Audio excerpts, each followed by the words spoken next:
19 мая в России празднуется День детских общественных объединений и организаций.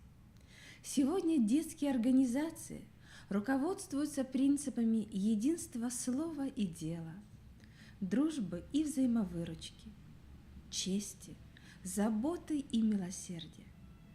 И все они содействуют объединению наших детей в стремлении к большим государственным целям.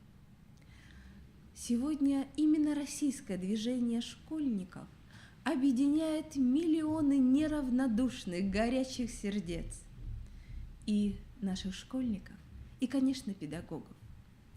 И это содружество, которое стремится сделать наше общество добрее, ярче. И нам очень важно, что сегодня российское движение школьников – это настоящая территория возможностей для развития каждого школьника и каждого педагога. И именно в этот значимый день, уважаемые наши профессиональные партнеры, позвольте нам вас поздравить. Уважаемая Ольга Григорьевна, вы лидер профессионального сообщества.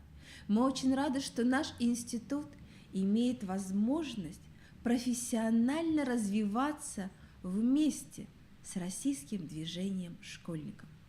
Благодарим вас и ваш коллектив, все детские объединения, которые благодаря вам находятся в развитии, с праздником, с Российским днем детских общественных организаций и объединений.